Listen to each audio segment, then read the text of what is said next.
Tertúlia. Boa tarde a todos. Hoje é dia 26 de fevereiro de 2016, é uma sexta-feira. O verbete de hoje é o 3.675, são 6 páginas, 51 alogias e 17 máximos. O tema de hoje é autoenfrentamento dos traços monárquicos. A especialidade é a autorreciclologia e a nossa verbetógrafa é a Terezinha Mello, que é técnica de laboratório e trabalha então na área da saúde, mas já está aposentada, né, Terezinha? É voluntária desde 2014, é docente desde 2015 e tenepsista desde 98.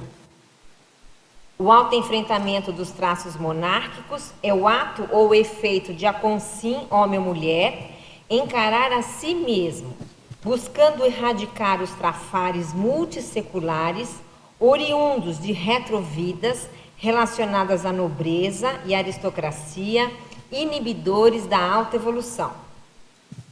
O holopensene pessoal da reciclagem das posturas monárquicas, o holopensene da predisposição às autorreciclagens, o temperamento como sendo o núcleo mais complexo das manifestações pensênicas da personalidade.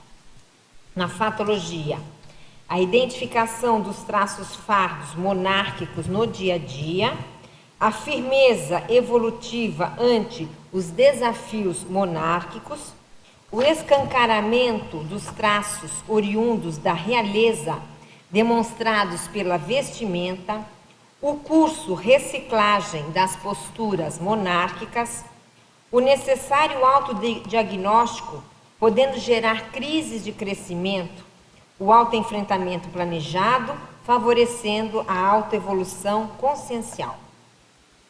Na parafatologia, o parapsiquismo aliado às autorreciclagens, a vivência na dinâmica parapsíquica assistencial à monarquia, realizada no Centro de Altos Estudos da Conscienciologia, aqui no CAEC. Aí a gente tem na argumentologia alguns traços, que a gente depois pode se aprofundar um pouco mais. Na acabativa nós temos antepassado de si mesmo, arrogância, monarquia, raiz do temperamento, reciclagem do temperamento e temperamento monárquico. Eu queria marcar muito mais, porque tem alguns aqui, todos são super interessantes, né? Mas fica aí alguns. Os traços monárquicos manifestos e não identificados pela consim demonstram imaturidade consciencial, exigindo reciclagem imediata para promover o deslanche da autoevolução. Você identifica traços de temperamento monárquico na própria manifestação? Em caso afirmativo, na escala de 1 a 5, qual tem sido o nível do autoenfrentamento na autorreciclagem de tais traços? Quais as técnicas utilizadas? Essas 3 perguntas resumem o verbete. Na bibliografia específica, nós temos aí 2 itens. Na mega-análise, nós teríamos meta, vontade, firmeza, autoesforço, autocrítica, identificação, despojamento, autorreciclagens, autodeterminação, comprometimento, intencionalidade, temperamento, decidofilia, autenticidade, autoposicionamento, autodesassédio, autorreeducação, autorreciclologia, autocriticologia e temperamentologia. Nós temos aqui, gente, só para a gente fazer uma conta, 1, 2, 3, 4, 5, 6, 7, 8, 10 auto. De modo que a gente querer enfrentar tem que ser auto.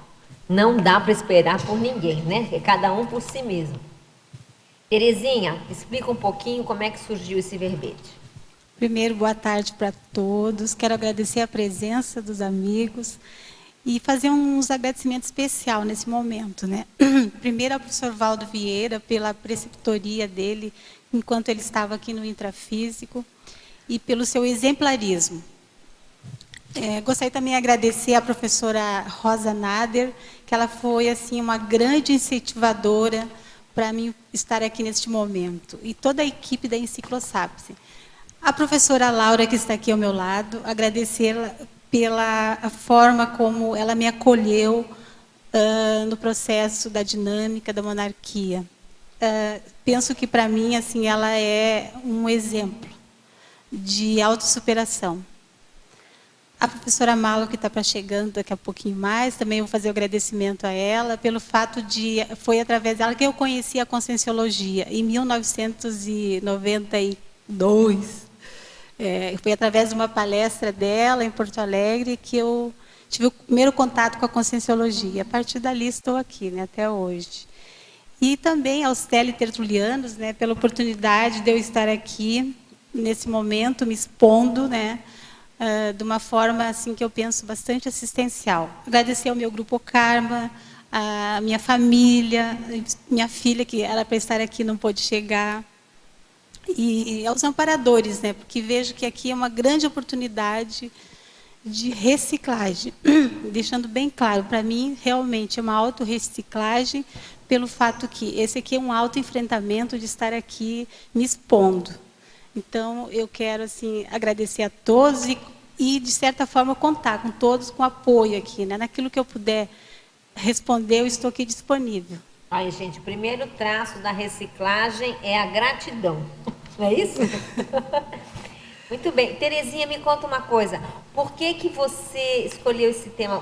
Como é que você, se é que foi o caso, viu esses traços em você? A partir de que insight, ou de que crítica, ou de que autoanálise que você chegou a essa conclusão? Verdade é que eu não cheguei a essa conclusão sozinha. Uhum. Tudo aconteceu assim, foi de uma forma que eu preciso falar, né? Porque como foi quando o início de tudo, né? Eu estava numa mini tertúlia e o professor Valdo estava falando sobre a questão da monarquia.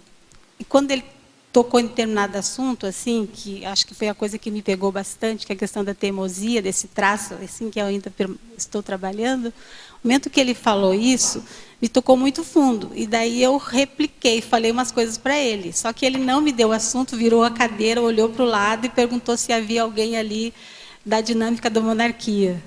Justamente que a Lília estava por aqui. E ele apontou assim, manda ela, dá gratuidade para ela fazer essa dinâmica.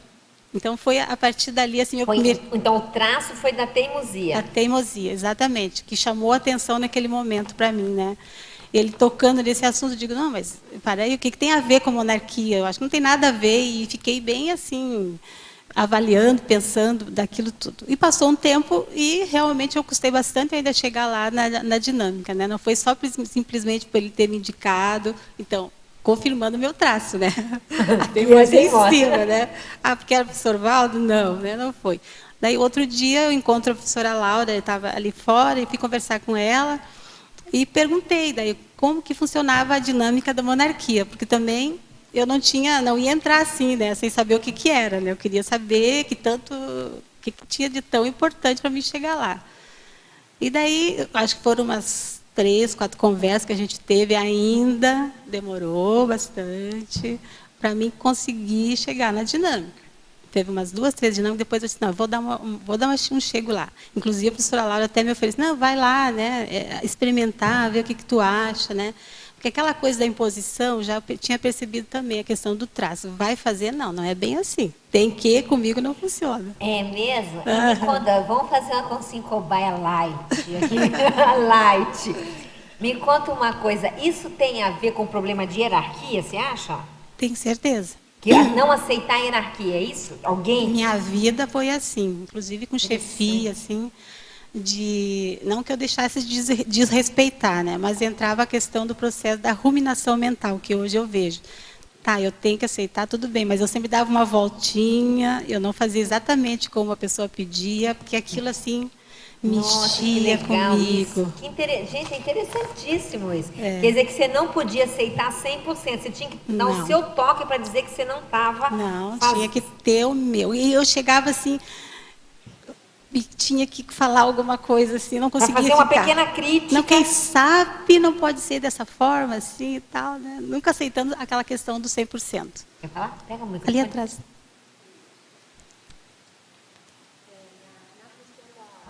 Teresinha, como tinha aquele processo do Valdo ter pedido, inclusive, dar cortesia para ela na dinâmica, foi até mais fácil, né? Porque a gente tinha esse argumento de, não, mas se o professor Valdo pediu, olha, você pode vir, tem cortesia, não tem esse problema.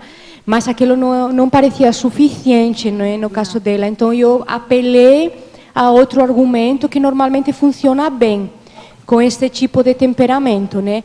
Gente, funciona bem porque como eu tenho esse tipo de temperamento, eu consigo entrar no temperamento da pessoa e entender. Eu sei o que funcionava comigo, então sei o que funciona com a pessoa, tá? Então, nesse caso, eu apelei para o seguinte: olha, Teresinha, no teu caso, eu acho que você, se você entrar, vai ajudar muito.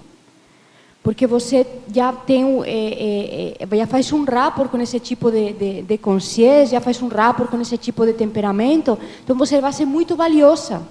E eu não estava mentindo. Não estou mentindo porque quando uma pessoa ela tem rapport com esse tipo de consciência com temperamento, a primeira coisa que ela faz quando vai numa dinâmica como esta é levar as consciências junto. E se ela fica esclarecida e ela fica entendendo um pouco o processo e entra na reciclagem, ela já vai estar fazendo assistência para o povo que ela leva. E esse foi bem claro o caso da Teresinha. O exemplo está aqui, é o fato, ela está apresentando o seu verbete. Então, no caso dela, eu apelei para isso e aí eu acho que ela... Nossa, então eu posso fazer assistência se eu vou lá? Eu acho que isso foi Não sei se eu estou errada, Teresinha, não, mas eu senti que isso ajudou bastante. Foi exatamente assim mesmo que aconteceu. E como eu também sou muito curiosa, eu digo, bom, em último caso, eu acho que eu só posso me arrepender de não ter ido, mas eu estava ainda relutante, né? Então, assim, por isso que eu agradeço muito hoje. Muito bem, ó. Estrangeirismologia, página 13. Como podemos realizar um self-check-up antimonárquico sem o risco de cometermos autoenganos e autossabotagens nessa autoanálise? Então, é o check-up antimonárquico. Esse check-up eu levei para o lado da questão bem do ego, né? Da parte do ego da consciência. Né? No momento que a pessoa ela começa a se autoanalisar e ver o seu procedimento, sua forma de manifestação no dia a dia, que é o ego se manifestando, né? Então, o meu ego ele está se manifestando de uma forma assim, eu já levei mais para o lado assistencial da coisa. Eu estou agredindo as pessoas, de que forma que eu falo com as pessoas, eu ainda trago muita irritação na forma de tratar as pessoas. Então, comecei nessa análise bem simples, assim. Peguei um traço, né, mais pequeno, fui por partes, assim, né? Porque se a gente for avaliar, o ego, né, nossos traços aí são vários, né? Claro. Mas eu peguei, assim, a partir de um traço meu, que eu, no caso, seria a irritabilidade, né? Então, eu peguei esse traço e comecei a ver, da forma, observar no dia a dia. Como que eu lido com esse traço diante com a minha família, com as pessoas, no dia a dia, assim. Agora, essa irritabilidade, você casou com a teimosia para fazer análise? Com certeza. Estão juntos. Estão juntos. É que tem vários traços juntos, né? Se a gente for avaliar, eu sempre costumo dizer, é uma rede, né? A gente vai pegar aquela rede, são vários traços assim. E, claro, tem aquele ômega, né? Que às vezes a gente tem que ter muito cuidado, né? Que aquele até pode atravancar, assim, a uma evolução da consciência. Bem. Patologia, página 14, 10ª linha. Como funciona a reciclagem holossomática através da reeducação alimentar? Muito boa essa aqui. Essa reciclagem aqui, realmente, eu vou até relatar assim, o meu caso, né? Que logo que eu cheguei em Foz, está fazendo agora quase 2 anos que a gente está morando aqui, 1 ano e 10 meses, e eu sempre fui uma pessoa que fiz muito exercício físico, antes de vir para cá, alimentação com coisas naturais, sempre assim, eu optei por isso. Porém, o fato de vir para cá e juntar estresse, mudança, todo o processo que todo mundo sabe quando chega aqui, que, como diz assim, levantar as poeiras, acabou que de repente eu percebi que eu estava com um peso bem acima do que era o meu normal. E aquilo começou a me causar assim, Eu estava muito instável com tudo aquilo, né? Porque Incômodo, né? tem a ver assim, com todo o processo da gente. Se tu te cuida, de repente tu vê que alguma coisa está errada, então vamos verificar o que que é, né? E estava difícil realmente para mim voltar essa questão do meu peso normal. A partir dali, eu comecei a procurar assim, a ver uma forma melhor de como fazer para fazer essa reeducação alimentar, né? Para ajudar, porque levando assim, eu já estava estudando o processo da personalidade, né, que no caso monárquica assim, né? E eu percebi que no passado, se a gente vê a questão dos banquetes, das comilanças, né, aqueles fatos todos, a gente pode trazer umas heranças para essa vida, né? E eu sempre tive muita causa de prestar atenção no meu peso, assim, eu não quero ficar obesa, eu não quero ser gorda, meio que um trauma, assim, né?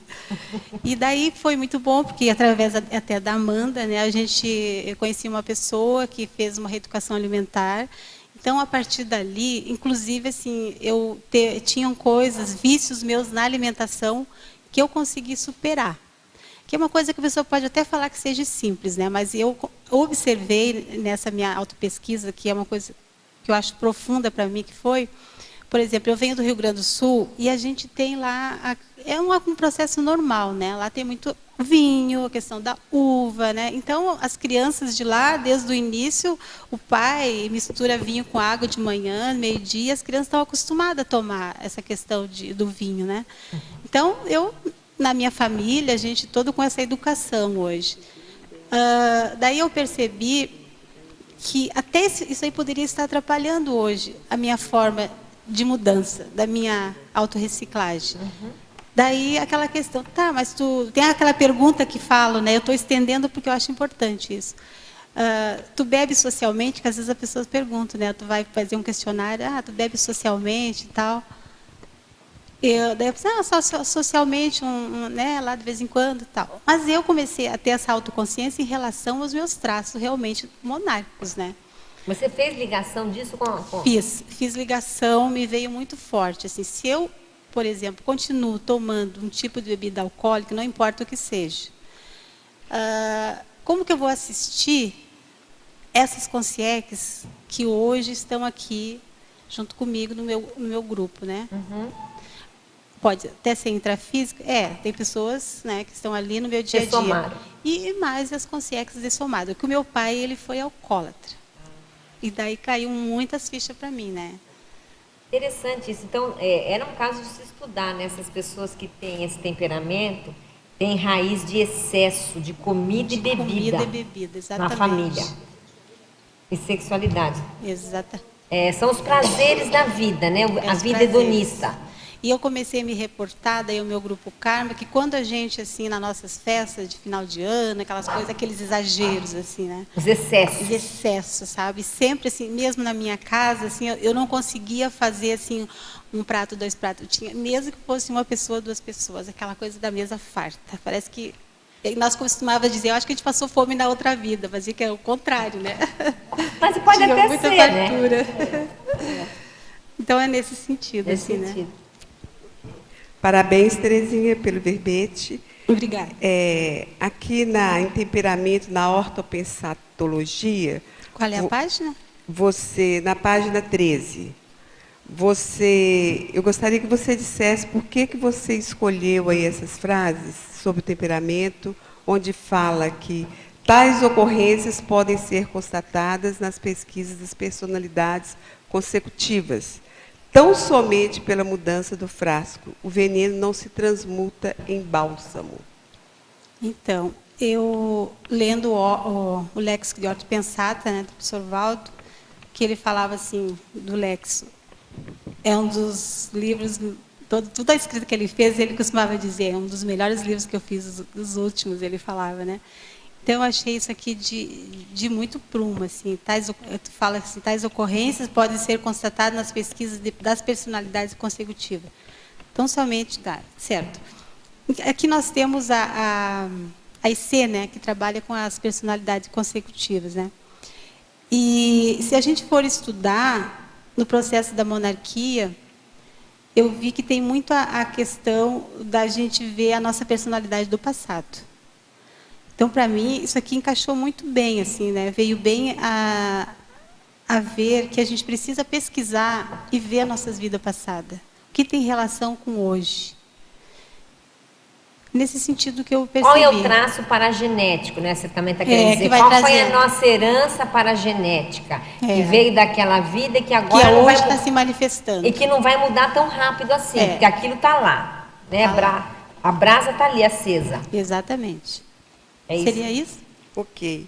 E mais uma pergunta aqui, é lá na página 16, argumentologia, onde você, no exemplo, você fala do mini autoenfrentamento dos traços monárquicos e do mega autoenfrentamento dos traços. Você poderia... Aonde? Desculpa, página 16, argumentologia, exemplologia. Está bem no final da página. Tá. Mini autoenfrentamento e mega autoenfrentamento. Sim, o mini autoenfrentamento dos traços monárquicos, né? Igual da consim, homem ou mulher satisfeita com as autorrenovações superficiais e aparentes. Quer dizer, até que ponto eu estou tranquila hoje, né, achando que está tudo bem. Então, mas o momento que chega, que eu vou fazer esse mega autoenfrentamento dos traços monárquicos, a predisposição a determinada realizar renovações profundas até erradicar os resquícios dos traços fora da nobreza. O momento que eu decido, que eu tomo uma posição, que eu não estou satisfeita, né, com a forma, como eu falei antes, a forma de me comportar, a forma de ser nessa vida, é necessário eu mudar. Então, a única forma de que eu vi é a questão da autorreciclagem, né? Partir para recins. Então, eu vi nesse ponto assim a parte da mudança mesmo, de patamar, né? Não dá mais para ficar nesse lado aqui do menos, mas assim, chegar para outra parte onde eu possa realmente ver quem é essa consciência que está aqui hoje. Ok. E você diz, então, no detalhismo, na página 14, fala sobre a técnica dos pequenos passos aplicada no autoenfrentamento do temperamento. Você poderia explicar mais um pouco sobre essa técnica que você usou? Essa técnica dos pequenos passos, sim. Porque, de pronto, assim, depois que eu comecei a ver meu temperamento, minha forma, né? Comecei a ver teimosia, inveja e tal, e foi o balaio, né? Nossa, e agora? Como é que eu vou fazer para trabalhar tudo de vez, né? Não existe tudo de vez. A gente tem que ter os pés no chão, né? Então, essa técnica aqui, que eu vi que eu achei bem interessante. Eu vou, como eu falei até antes, pegar um traço que eu vejo hoje que ele está realmente assim me atrapalhando mais. Traço assim que hoje me atrapalha, que eu sei que eu estou tendo assim um pouco de consciência pelo menos. Então eu vou lá e começo a me autoanalisar. No caso para mim eu peguei a teimosia para ver o quanto tempo eu perdi ali naquele momento, se eu tivesse ido lá, que o Sr. Valdo tivesse me mandado e tal, né? Assim, que eu já estava perdendo, já tinha perdido um bom tempo ali, né? Então seria assim, pegar de vez cada um por partes, né? A pessoa pode pegar, fazer uma anotação ali daquilo que ela acha que hoje, por exemplo, eu tenho fobia de estar em público, né? Às vezes a pessoa tem tantas coisas boas para falar, eu falo por mim, né? Aquela coisa de medo da autoexposição. Então, como que eu posso trabalhar isso? Qual é a melhor forma, né, de eu chegar? Então, vamos fazer uma lista ali por partes, né? Bem isso. Sindromologia, página 16.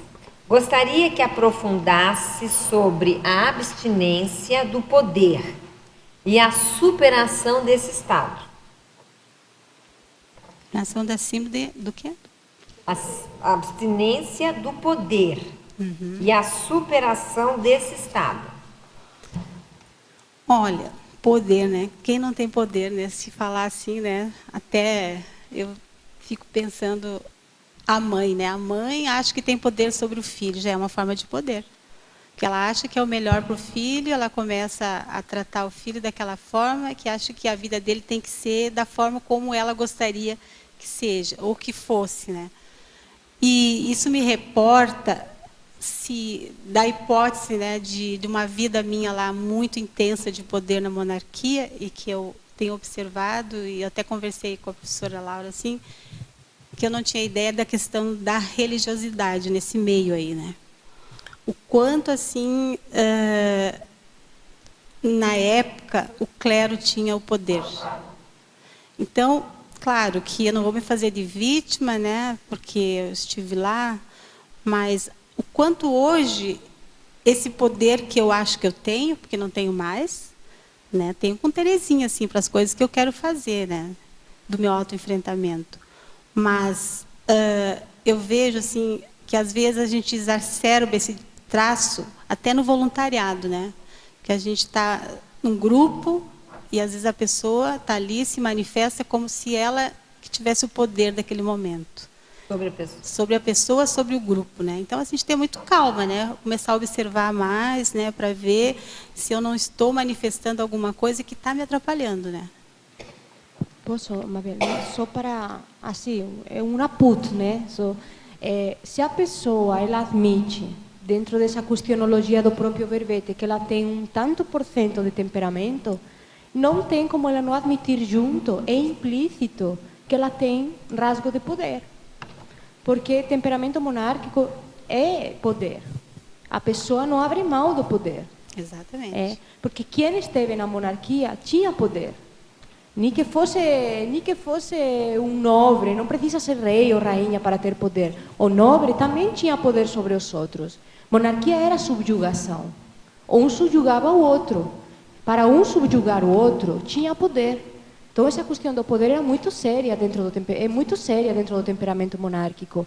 Às vezes a pessoa faz uma força danada para não mostrar que ela se sente com o poder na mão, mas ela sente isso. E isso é a primeira coisa que tem que ser reciclada se ela quer evoluir. Mas essa reciclagem é feita como?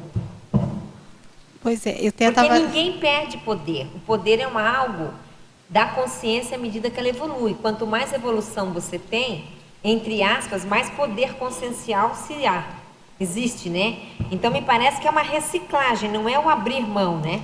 Não, seria porque a gente fala muito da questão da liderança, né, que a gente trouxe, né, da questão da monarquia, né.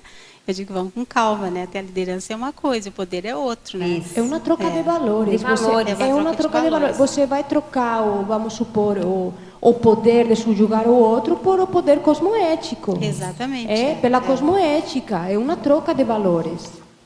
É isso que a gente tem que deixar claro, né? Porque o poder em si, você não vive sem, mas tem que saber usar, né? Exatamente. A gente vê essa questão do poder consciencial, porque o poder da monarca é aquele poder que impõe, né? De papel. De papel, e ele é imposto para as pessoas. A partir do momento que você evolui, você tem um poder, você não precisa fazer nada para isso. O seu exemplarismo, a sua energia fala por si. E eu acho que isso é o mais sério da gente pensar. Até que ponto você está tendo que verbalizar ou colocar regras, ou você... Porque o líder é isso, né? Aquele que faz um grupo se mover com seus próprios trafores, cada um tentando achar sua tua própria automotivação. E não é você tem que fazer, você deve fazer. Acho que essa é a grande diferença do poder evolutivo. Porque lá no fundo, essa história toda é de escravatura, né? É isso que eu vou falar. É escravatura pura. É o que eu vou falar. O poder do monarca tirava a liberdade do outro. É de escravatura. E o poder do exemplo, como ela está falando, dá a liberdade do outro de usar o livre albedrío, de evoluir ou não evoluir, e de evoluir da forma que ele quiser. Então, é uma mudança de valores totalmente diferente. Mas até chegar nesse ponto, a gente tem que passar pelo que ela está relatando. É isso aí. Perfeito. Certo. Agora, dentro dessa história, Terezinha, existe o ostracismo. Sim. Agora, eu posso fazer uma pergunta para você? Faz. Se quiser. Você acha que você, ou aquilo que vocês estudam dentro dos temperamentos monárquicos, são pessoas que ainda sofrem um pouco da síndrome do ostracismo? Ou seja, o fato de ter perdido o poder?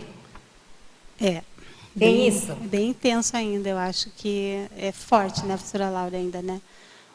Algumas sim. Em algumas situações existe isso. A pessoa ainda porque aí vai dar dor de cotovelo, vai dar o que você falou da inveja, até certo ponto a teimosia.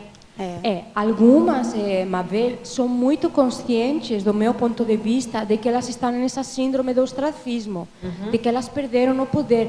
Mas algumas, é curioso observar que elas ainda estão na ilusão real. Literalmente, elas ainda acham que elas estão com esse poder na mão, mesmo não tendo. E aí fica mais complexo ainda, porque elas atuam, elas se manifestam ainda como se estivessem com a coroa. Então, elas continuam exigindo.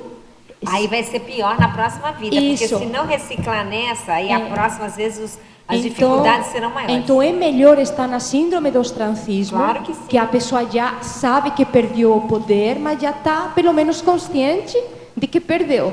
Que está naquela síndrome de... Não é a síndrome, né? Ela acha que ainda... Pode. Está podendo e está atuando como se tivesse que ser atendida, os seus desejos tivessem que ser atendidos no momento que ela quer, quando ela deseja. Servi-la. E aí ela tem a birra, ela tem a indignação de que aquilo não aconteceu como ela quer, e aí... É aquela coisa de querer a coisa de pronto, né? Chegou no lugar, no restaurante... Estão para me servir. É tudo, se tiver que esperar, já coloca a bronca, né? Não, mas está demorando, o que está acontecendo, né? Então, é tudo para mim, né? Não vê o que está ao redor, não vê as outras pessoas, é como se... Exatamente, E o mais interessante é a gente tentar trazer para os mínimos detalhes do dia a dia, né? Às vezes é a pessoa que carrega a mala. A pessoa acha um absurdo alguém que não carrega a mala para você, mas como assim? Então, nesses detalhes, a gente do dia a dia, o traço monárquico de cada um. Ou faça isso agora. E quando alguém não faz, dá uma indignação. Você vê que a pessoa está indignada porque você não fez, né? Exatamente. É bem isso mesmo. Quer falar? Alô? Oi. Eu tenho algumas perguntas. Eu nunca fiz pergunta aqui na Tertrudo, até assim, eu tenho um monte. Devo ter alguma afinidade com o tema. Que seja essa a primeira vez. Tomara. O verbete fala do autoenfrentamento, mas para chegar nesse nível, que isso aí já é um passo avançado, né? A pessoa já se conscientizou e já está procurando uma maneira de enfrentar. Não estou dizendo que eu não tenha traço, não, mas como ajudar uma pessoa que você evidentemente percebe, né, que ela tem alguns traços, e talvez esteja até sofrendo, né? Porque eu acho que é duro a pessoa ter, porque ela vai se bater em um monte de situações e vai sofrer com isso. Como é que você pode ajudar uma pessoa, uma consciência, a ter consciência desses traços monárquicos? Já que tudo é no alto, né? Tem que ser ela com ela mesma, o enfrentamento. Qual é o seu nome? Márcia. Márcia. Bem, eu vejo assim de uma forma da questão do autoexemplarismo. Porque parte do princípio que ninguém muda ninguém, né? Já mudar a gente já é um pouco difícil, imagina querer mudar os outros. Acho que é muita audácia, né? E isso se dá no dia a dia. Tu vai observar aquela pessoa que ela está, né, se prejudicando a si mesma. Mas, por outro lado, tu não pode chegar e apontar para ela, olha, fulana, tu é assim, assim. Porque aí tem uma diferença também. Se aquele traço que a pessoa está manifestando ali, aquilo me causa irritabilidade ou alguma coisa assim, cuidado, né?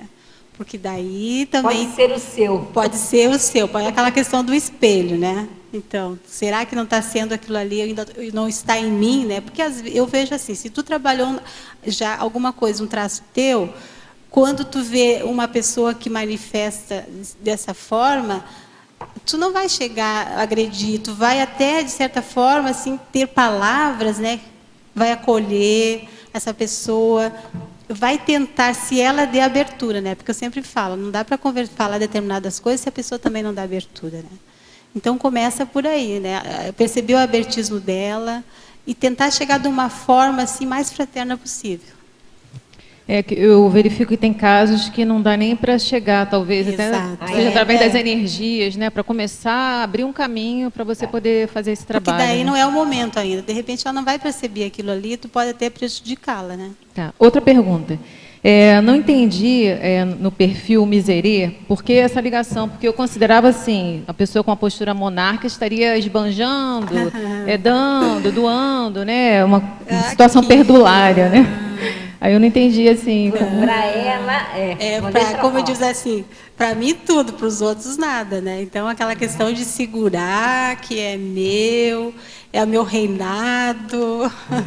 Não é só o dinheiro, né? O não, meu, é meu, tudo, meu, é o meu, meu, é meu, meu, meu. né? A gente ainda fala o meu filho, a minha filha, ainda tem um poder aí, apego, exatamente, né? Então a gente ainda tem muito essa questão que às vezes não percebe que está acontecendo com a gente mesmo, né? Mas é mais pelo apego, né? Não é na questão do dinheiro. Que é para a si. pessoa mesmo, né? Tá. Outro é o crescendo na página 15, medo, vergonha, excitação. Como é que ele se encaixa? Seria o medo de ser hesitação, no caso, né? Seria o caso de o medo de ficar exposto, fazer feio, ser destronado, seria por aí? Exatamente, começa por aí. Eu aprendi, né, uma vez o professor Valdo falando, eu comentava, estou com medo, eu tenho medo, né, de falar em público.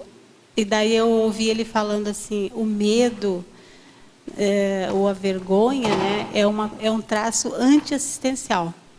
Porque no momento que eu tenho vergonha, eu tenho medo, estou deixando de assistir quantas consciências e quantas pessoas, como você agora é o exemplo, né? Se você não falasse aí agora, fizesse suas perguntas, quem sabe que quanto tu está ajudando nesse momento, né? Tantas pessoas que precisam ouvir o que tu está falando.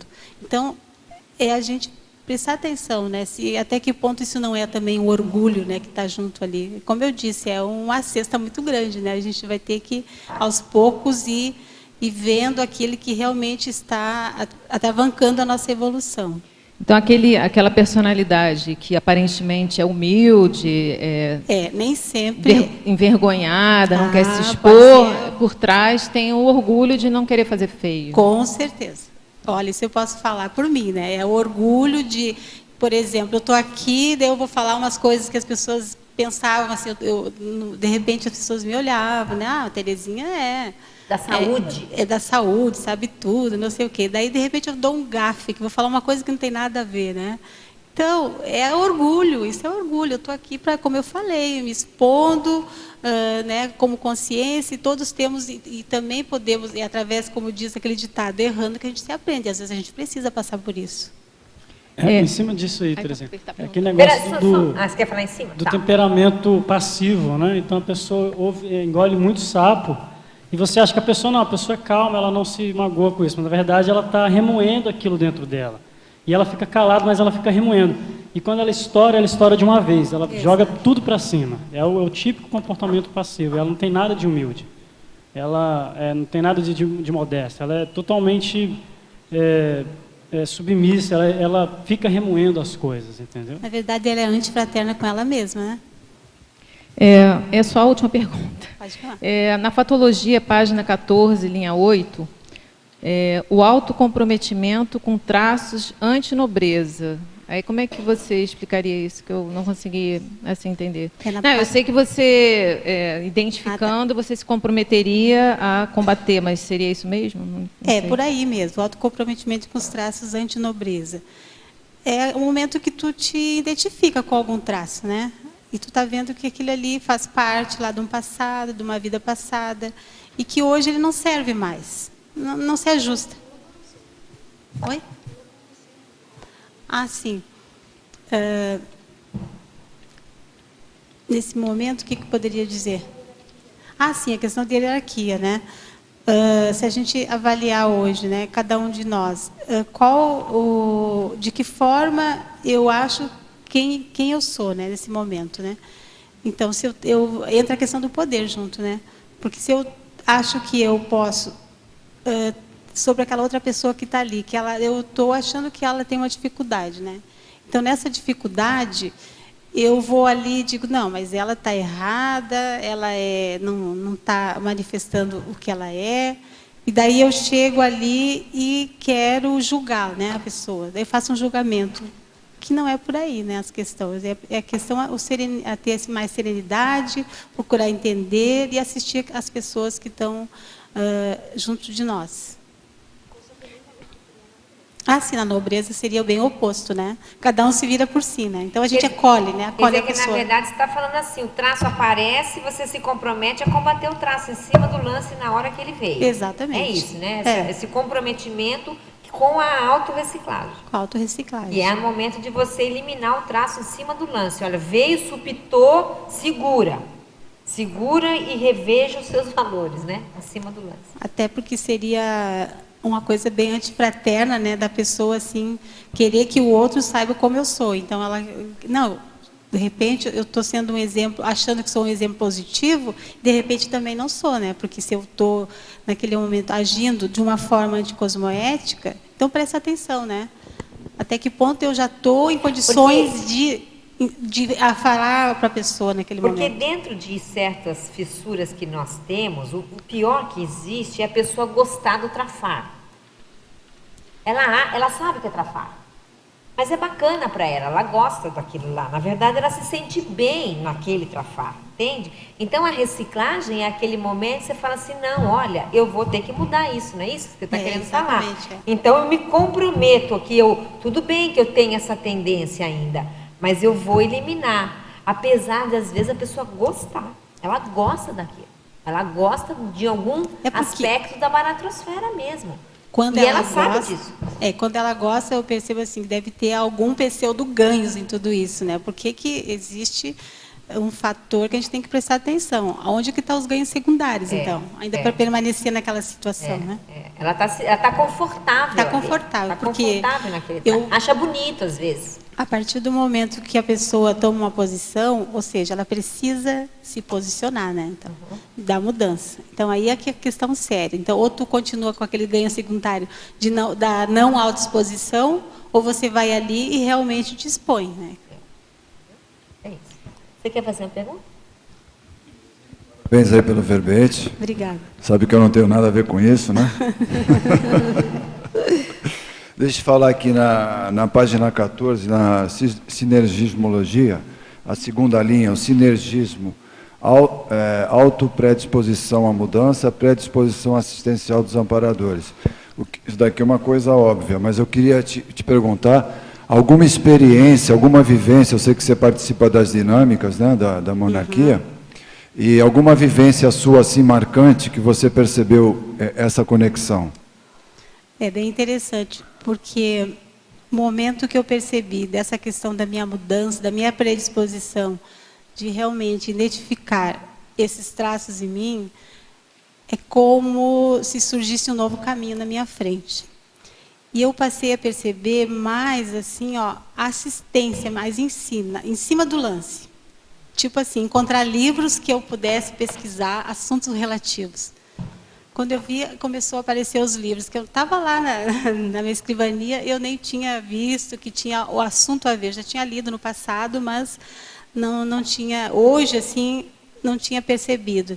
Então, eu comecei realmente a ter essa percepção de que eu estou tendo apoio dos amparadores agora, nesse momento da minha mudança, dessa reciclagem. Você começou a perceber a afinização da conexão. Da conexão. É como assim, eu estou criando neossinapses de autolucidez. E de uma percepção até maior, assim, sabe? De um abertismo, da forma como eu estou vendo hoje, as pessoas que estão ao meu redor, o fato de eu estar aqui, por que motivo eu estou aqui, cercado de pessoas que também apresentam os mesmos traços que eu. Então, nesse sentido que eu tive. Obrigado. Essa sinceridade, né? Gente, ela está falando de livros, aqui vai ter o primeiro simpósio de pesquisas monárquicas, chamada de trabalhos para esse primeiro simpósio. Todo mundo está convidado a participar, de mandar um relato, um artigo, não é isso? Existem alguns eixos temáticos, mas não necessariamente a pessoa precisa escrever sobre isso. Por exemplo, aristocracia, burguesia, heráldica, historiografia, politicologia, temperamentologia e por aí vai. Então, os interessados podem mandar o seu material até dia 1º desse ano, 1º de abril, né? E aí ela manda para o CAEC, ou tem um e-mail aqui, simpósio.caec@gmail.com. Gente, eu estava falando para a Laura aqui, que coordena o curso, nós precisamos de um livro sobre isso. Nós não temos nada, nós temos vários verbetes, Mas nós não temos sobre isso. A gente já tem um pouco na área da religião, na área da política, mas sobre o problema da monarquia, do temperamento monárquico, está faltando. E levando para aquela questão que o professor Valdo falava, que 90% dos intermissivistas, né, possuem ainda esses traços. Exatamente. Então era bem importante para todos nós. Fatologia, página 14, terceira linha. As relações de domínio monárquico manifesto no grupo karma. Poderia explorar de acordo com a sua casuística? De domínio monárquico. As relações... Isso. Tá, certo. Então, eu sou de uma família grande, né? Lá do Rio Grande do Sul.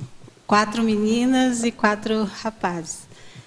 E a partir do momento que eu comecei essa minha autopesquisa, eu comecei a observar da minha família. Digo, não, vou começar pelo meu núcleo familiar, para ver a questão expressa, né, no meu grupo karma. E daí eu percebi o quanto, assim, aquela questão, por que eu estou nessa família? Qual é o contexto da afinidade que me trouxe nessa família? E a partir dali eu vi que dentro das nossas personalidades ali, das personalidades, das consciências que estão nessa família, existe muita questão do mando. Mando, né? Do mando, né? Isso a gente fala no Rio Grande do Sul, né? E esse poder de querer, assim, achar, né? Eu, por exemplo, tenho a questão da minha filha, que eu falo, né? Tal.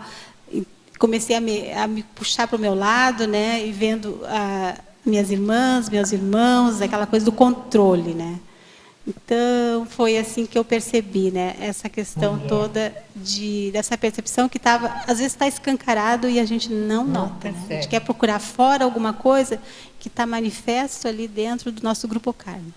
Agora, é legal ver isso, porque na família, às vezes, tem aquele ali que é sempre o servido. Então, tudo gira em torno da pessoa. Então, não, mas fulano precisa disso. É interessante começar a ver isso. Ele polariza, às vezes, as relações da família, né? Porque ele é um necessitado e está todo mundo meio, às vezes, subserviente para atender aquela pessoa. E não que ela tenha problema. Exatamente. Mas é a postura, né? De um com o outro. É tem sempre um que domina mais. Assim, isso eu percebi também, né? E eu tenho uma afinidade com uma das minhas irmãs que tem um domínio bem grande, né? Assim, e eu percebi assim, entre todos, assim, eu digo, por que eu tenho tanta afinidade com ela? Então, eu devo estar com esse traço também muito forte junto, né? Então, isso também abriu para mim perceber, dentro dessa recim que eu estou fazendo, de ver o quanto é importante a gente estar atento para a questão do grupo karma. É porque ali a gente vai se achar, né? Tem muita história. As relações, como a gente estabelece, é uma maneira de se ver muito forte, né? Exatamente. Que ali é a coisa mais genuína. Não é fora, né? Porque fora até a gente vai dizer, mas... Você até faz papéis fora. Mas ali cada um conhece um pouquinho de cada um, né? Então fica mais difícil, assim, do auto-engano, né? Exatamente. Eu vou fazer uma pergunta aqui e uma aqui, tá? Você quer começar? Oi, Terezinha. Oi. Tá ligado o microfone? Vê se tá para cima. Então fala bem direcionado. Oi. Assim. Isso. Tá. O tipo, o 12 e o 13. Aonde o imaturo na tipologia, página 17. Ah, tá. Né? Encontrou? Encontrei. Os perfis, o número 12 e o 13. O imaturo e o ingênuo relacionado ao traço monárquico. Como é que você coloca esses dois perfis aí? Olha, a primeira coisa que eu percebi da questão do imaturo é a questão de não reconhecer os traços. Isso é imaturidade, né? Porque, de qualquer forma, a gente se manifesta. Eu sou uma consciência. Então, de que forma eu manifesto? Ou eu me manifesto com maturidade ou com imaturidade.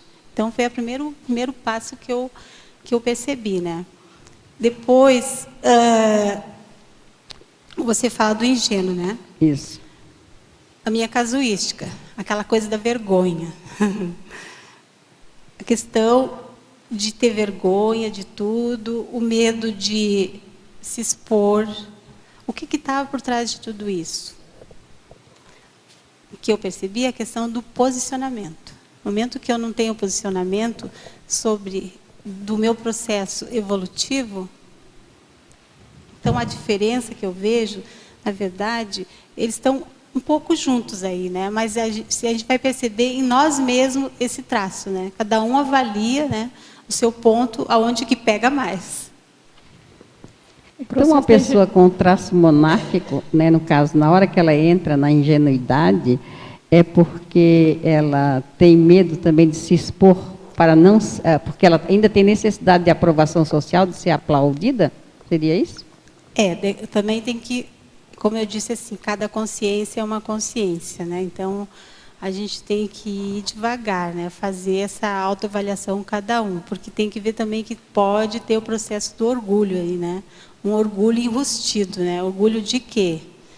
Porque a questão do orgulho, eu acho que vem muito lá do processo da monarquia, né? Que ele mascara, às vezes, determinadas coisas que a gente apresenta no nosso temperamento. Mas a questão da ingenuidade também eu vejo uma questão muito egóica. A pessoa vê o mundo como se fosse ela. Ela não consegue olhar para fora. E isso, às vezes, por exemplo, ela acha que todo mundo é igual a ela.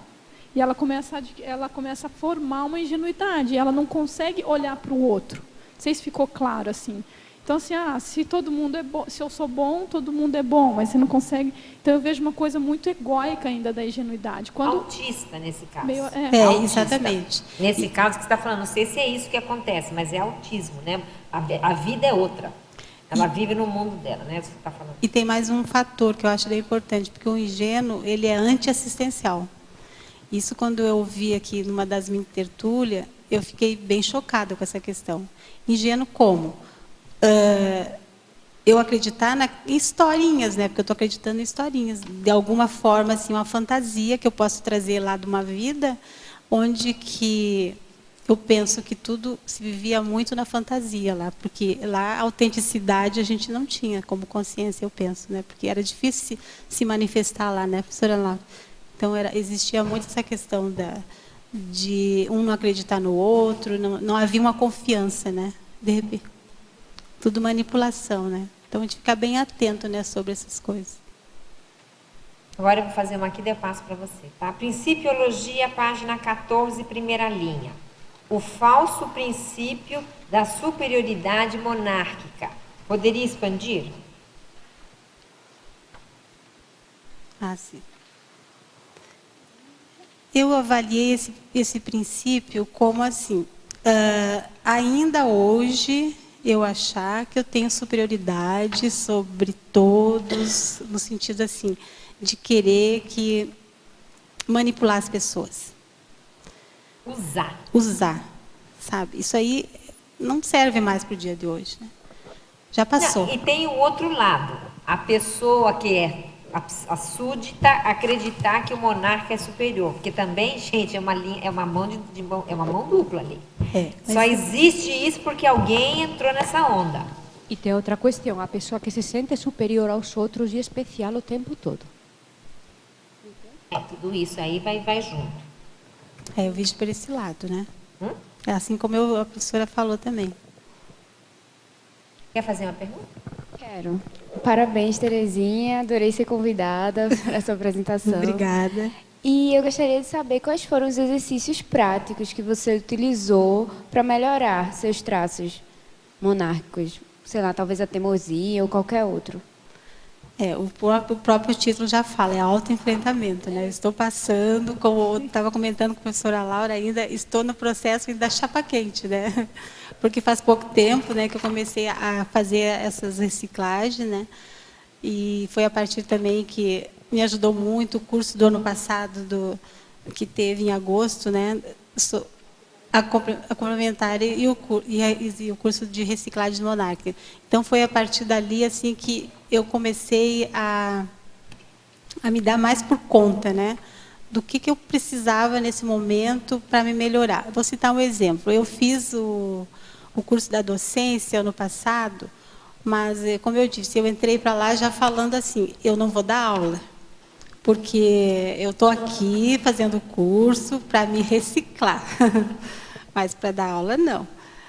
Tanto que até nesse momento ainda não estou dando aula, né? Mas, então começou aos poucos, Cara assim, de né? pau, você, Terezinha? Aos poucos, assim, né? A questão da aceitação. Eu estou ainda me autoaceitando. Então, ao momento que eu estou vendo que determinadas coisas, por exemplo, eu vou dar um exemplo da irritabilidade, né? Eu percebi que eu achava que era, não é que fosse normal, mas um traço assim que me prejudica ainda bastante.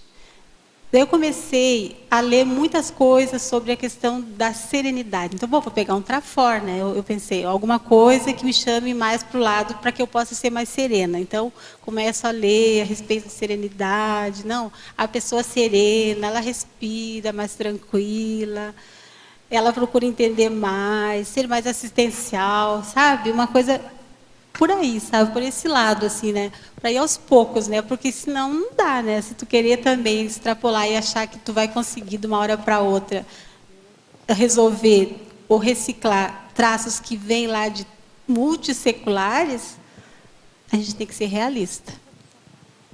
Então eu também posso citar outro exemplo, né? Que a Amanda me lembrou, né? Eu tenho terreno aqui na Vila Consciência e a intenção de construir. Então, o primeiro projeto que a gente fez, eu fiz esse projeto como um castelo. É mesmo? Todo envidraçado, pompas e tal.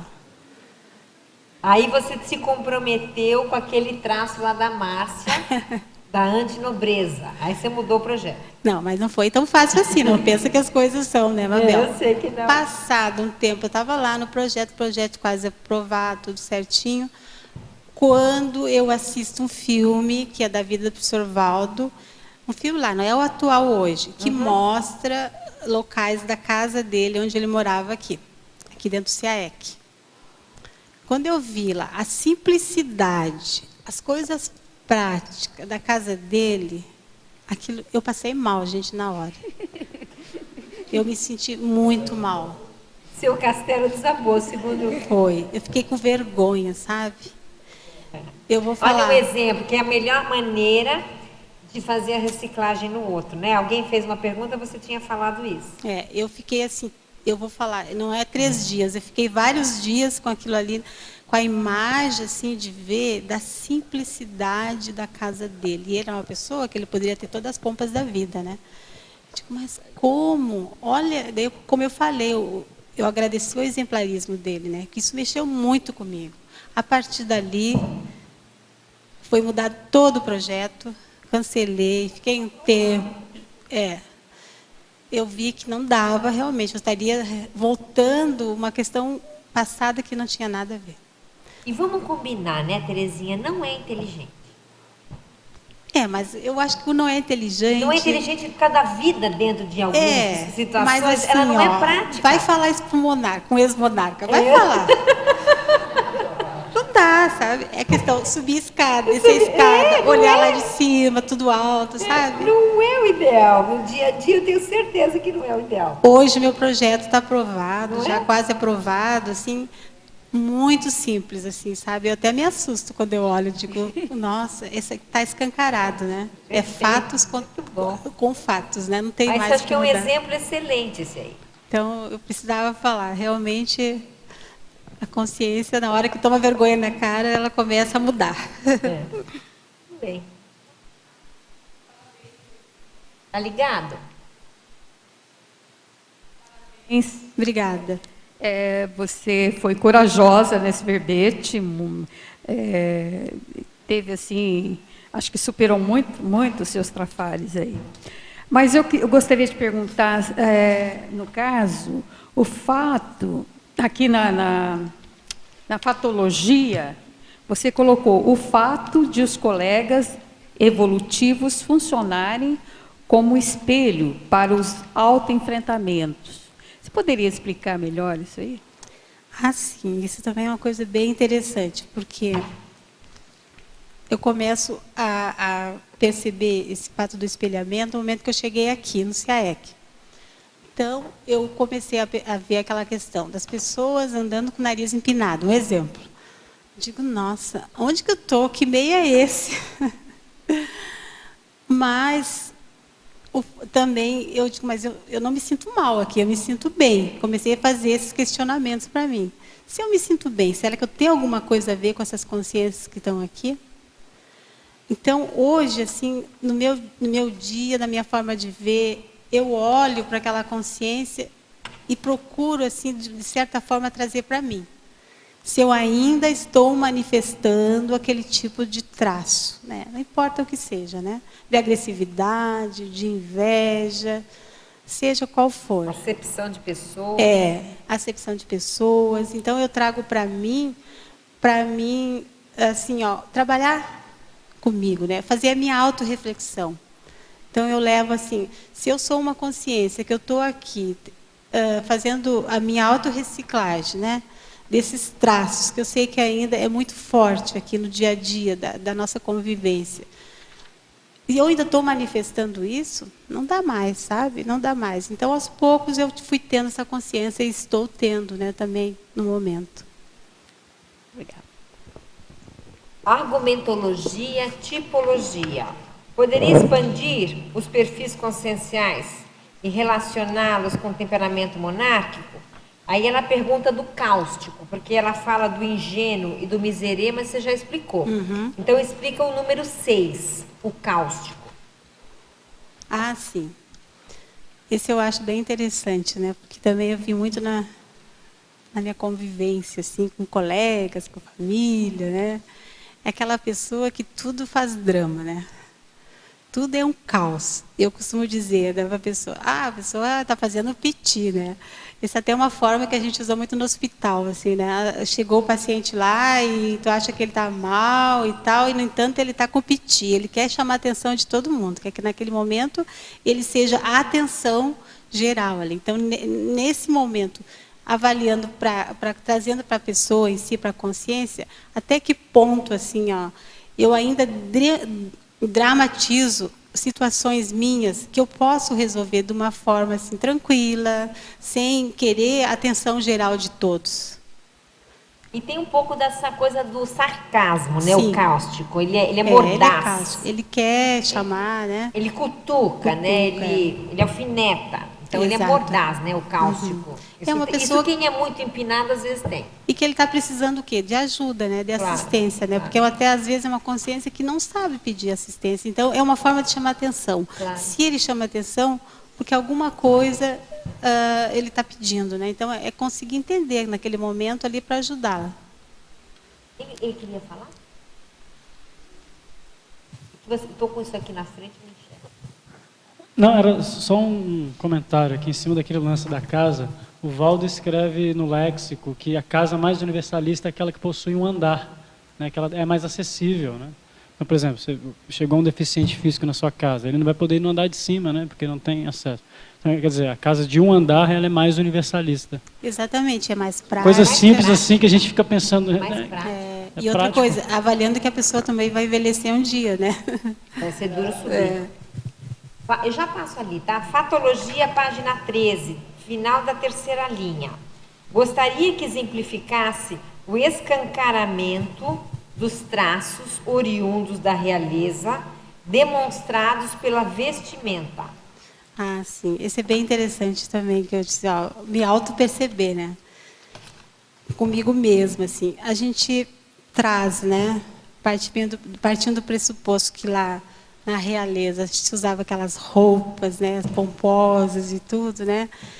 Eu, trazendo para o dia a dia, eu comecei a ver, assim, às vezes a pessoa está com uma dificuldade financeira muito grande.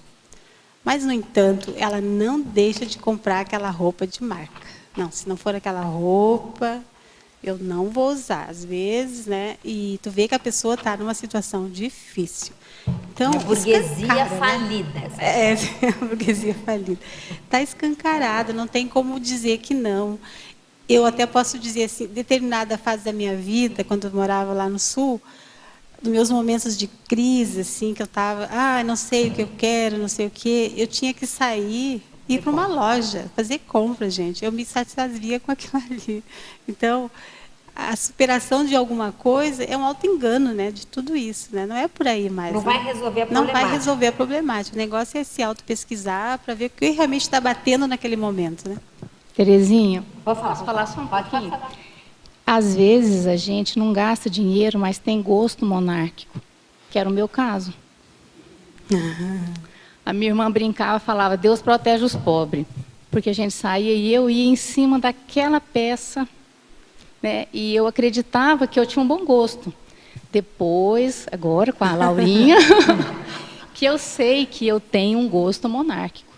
Mas e eu pode não ser preciso bom de... também, não pode? Pode. Mas eu não sabia, então eu não conseguia enxergar. Agora não, eu continuo com gosto, mas eu já... Em meus pratos, os talheres, era tudo... Isso eu acho interessante. A gente vê a casa da minha pessoa. casa. A casa da pessoa Os avaliar. objetos que ela manuseia, que ela gosta, que ela aprecia. Isso dá muito... Que nem a vestimenta, né, Terezinha? Isso dá indícios, assim, precisos, né? Era tudo muito monárquico, né? Apesar de não ter dinheiro, de não gastar muito, de preferir os livros, mas aquilo estava ali, sabe, escondido, né, Laurinha?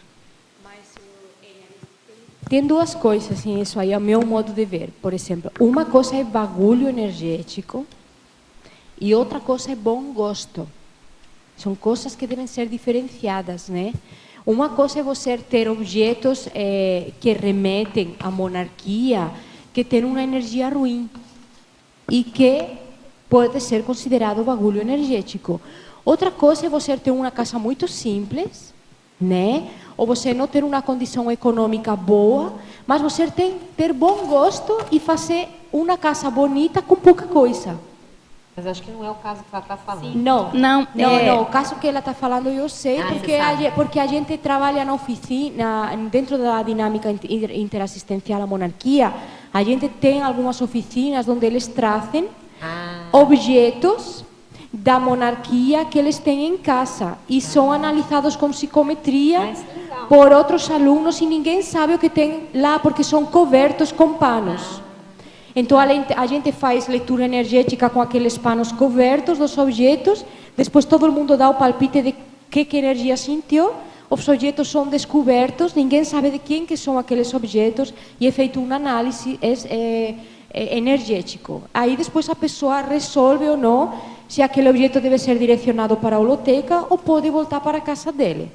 Aí cada um tem as suas experiências, né? Então são coisas diferentes. Uma coisa é isso, você descobrir que aquele objeto tem uma energia que não é a melhor para o ambiente, né? E outra coisa é você ter bom gosto, mas não ter dinheiro e fazer o que você pode, mas sem sofrer. É porque era difícil para mim entender que eu tinha traço monárquico. Então, sim, era difícil. E então, quer dizer, foi fazendo as oficinas, né, que eu percebi, porque isso estava oculto. Hoje não me incomoda, o que era bagulho a gente desfez, levou para a holoteca, mas eu precisava disso para poder ter o autoenfrentamento. Porque eu não era de atacar, mas eu era de ficar sentindo muito injustiçada. Então, eu ficava apática, eu era muito tímida, eu chegava a ser, né, entrar no murismo, né, então era difícil para a pessoa, assim, perceber que isso é um traço monárquico. Porque, às vezes, as pessoas acham que o traço monárquico é de quem ataca, quem acusa, quem quer o primeiro lugar, mas não é bem assim, não. Não necessariamente. Né? Não necessariamente. Isso, a vitimização também é uma coisa muito séria, né? Tudo bem. Eu vou passar para cá, vou fazer uma e vou passar para ela, tá? Eu tenho muitas perguntas aqui. Terezinha. Oi, Leonardo. Na página 17, tipologia, item 5, poderia ampliar o belicista e também depois o item 3, autocorrupto. 30 perguntas. Vamos começar pelo 3, então. Eu vi muito essa questão das autocorrupções, né? Porque se tu está fazendo o teu autoenfrentamento, é puxar para ti, né? O espelho tem que servir para a gente, né? Não é ficar olhando para fora, né? Então, eu comecei a ver que o autocorrupto, a autocorrupção, ela tem muito a ver com a procrastinação. Levando para o lado, né, dos traços, aquele traço que está batendo forte, aqui no exemplo, o belicismo, né? Ainda o quanto eu ainda sou belicista, né, em determinadas coisas. Por exemplo, eu venho de um estado onde, né, o Rio Grande do Sul, a gente sabe, o senhor Valdo cansou de falar, né, a questão das guerras, de muitas coisas que aconteceram lá, né? Mágicas da Revolução. Eu perceber, mas hoje o que eu trago de agressividade, né? Que é um traço que pode levar para o lado do belicismo. O quanto eu ainda sou agressivo. Eu avaliei assim, primeiro comigo mesmo, né? No meu dia a dia, as coisas que eu ainda não trago de bom para mim. Uma questão assim, eu posso escolher hoje. Eu tenho aqui nós, por exemplo, no CAEC, a gente tem, né, como eu digo, é um patamar de escolhas aqui, é um leque, né? A gente tem muitas oportunidades aqui nas dinâmicas, né? Tem, acho que 24 dinâmicas a gente tem aqui, né? Se eu percebo ainda que eu tenho algum traço ali que eu não consigo sozinho, né, resolver, ou trabalhar, eu posso quem está aqui, né, e até quem está longe, às vezes fazer cursos que possam me ajudar, né, ainda nesse processo do belicismo, né? Porque a gente não, como eu disse, não é uma mudança radical, né? É aos poucos que a gente vai fazendo essa mudança. Por aí, Leonardo. Obrigado. De nada. Vou fazer então uma aqui e eu passo para ela. Paradoxologia, página 15, primeira linha. Poderia comentar sobre o paradoxo da inconsciência do intermissivista quanto ao próprio temperamento monárquico? Eu acho que de muito que a gente está falando aqui tem muito a ver com isso, né? Esse paradoxo de achar, pelo fato as pessoas comentam, mas aquilo que eu falei antes, eu trago uma personalidade forte, eu sou líder, eu assumo, né? Mas é um paradoxo, né? Porque se eu tenho esse traço assim dessa personalidade, o quanto eu acho que eu ainda não trago outros traços que não são tão positivos, né? Então, ficar atento, né, para não confundir, né? Em tese, né, Terezinha, em tese, se ele fez curso intermissivo, deveria ter mais autoconsciência de si mesmo. Mas na prática não é assim, é muito difícil. A vida humana é difícil. Exatamente. A vida humana é muito difícil. Acho que o título intermissivista a gente tem que ter muito cuidado, né?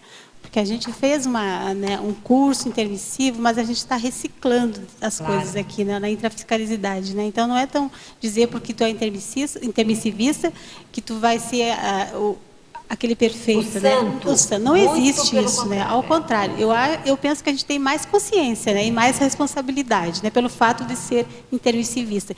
Ainda muito mais quando a gente usa esse título com muita assim pompa, né? Não, eu sou intermissivista. Então, gente, cuidado. Gostei muito do verbete, parabéns, está muito bem escrito, assim, esclarecedor. Obrigada. Em Citaciologia, você colocou aqui, acordar para quem você é requer desapego de quem você imagina ser, né? Eu acho que fala muito da questão da autocegueira, né? Eu gostei muito dessa frase, porque muitas vezes a gente acha que a gente está enxergando determinada situação, mas ainda de uma forma distorcida, de um prisma não tão ajustado. Se você puder comentar um pouquinho. Acordar para quem você é requer desapego de quem você imagina ser. Eu vejo que é a questão da autenticidade, né, batendo forte aí, né?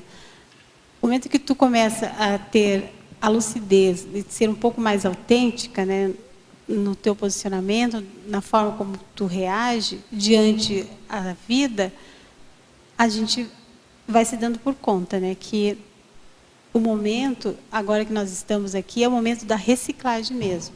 Tem que se posicionar, tem que fazer aquilo que está batendo forte, né? Então, eu também achei muito interessante, né? Eu disse, nossa, tá em cima do lance, né?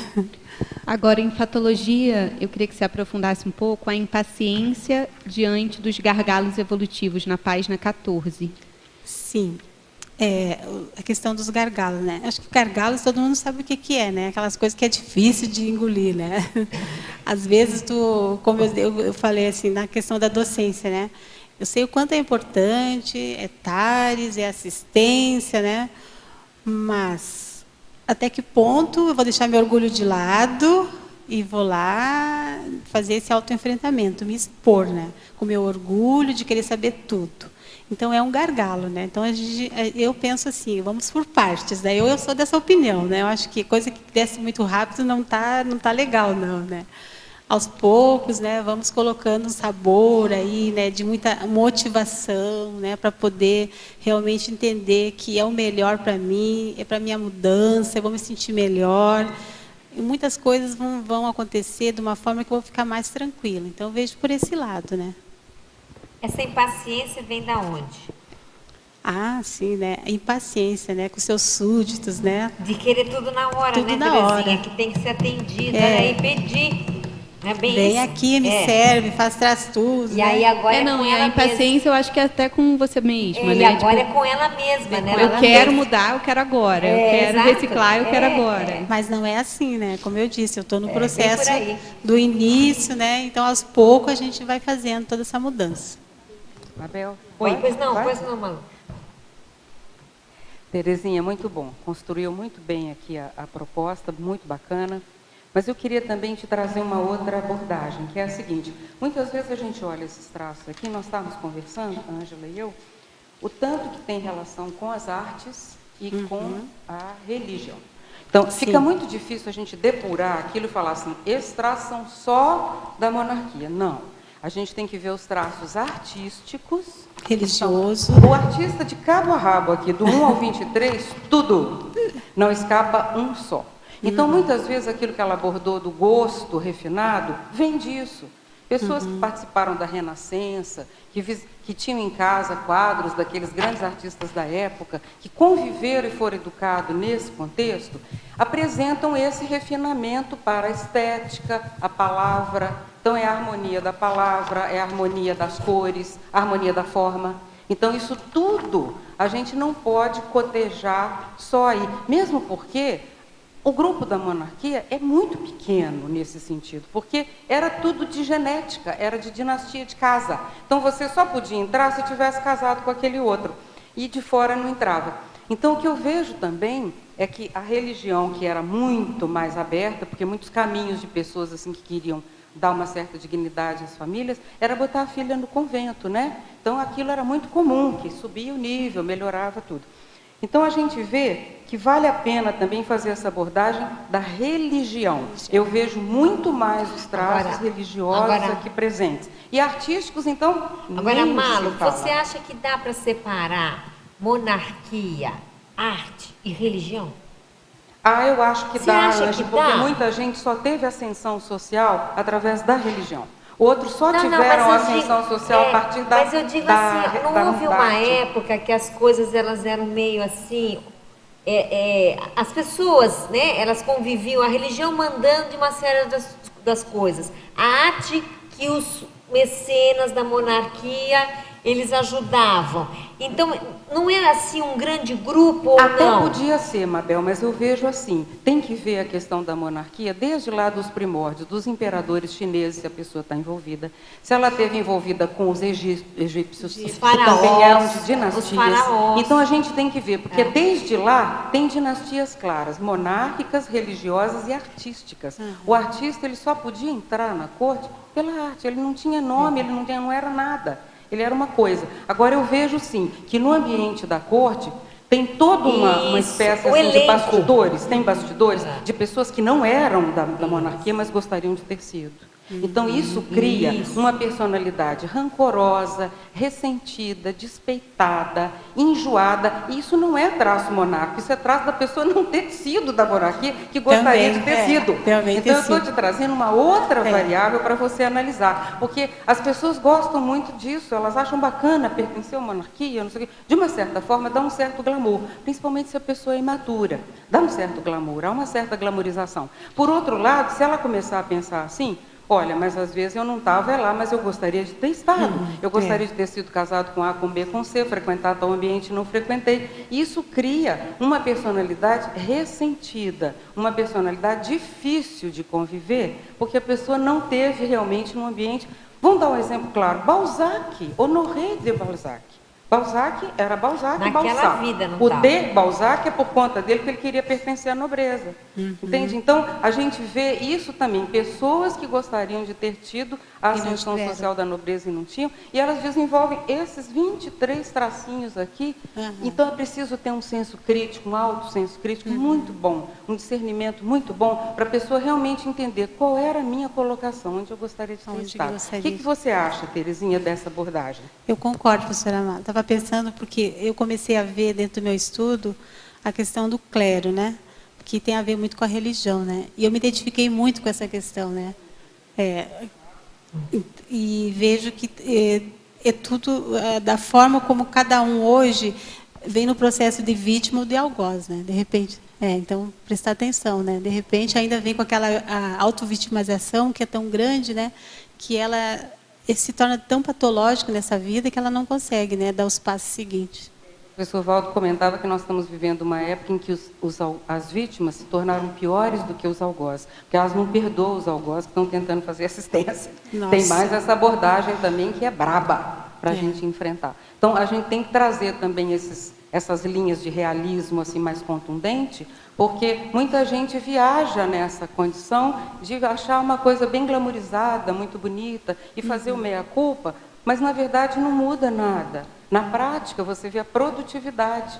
Então, é importante a gente fazer essa reflexão, eu acho, aproveitando a sua temática aqui. Obrigada, muito bom, professora. muito bem construído o seu trabalho. Obrigada. A minha pergunta era um pouco em cima disso, porque o que eu vejo aqui na CCCI? Qualquer traço que você tenha, a pessoa fala, monárquica. Aqui todo mundo fala. Eu falo, gente, não tinha tanta rainha nem rei para pouca gente. Eu já pensei sobre isso. Eu falei, é que tem o elenco, né? É o elenco. Aí, essa era a minha dúvida. Até a gente discutiu, eu discuti isso com a Terezinha, queria perguntar para os especialistas aí da monarquia. O que define um temperamento monárquico, por exemplo?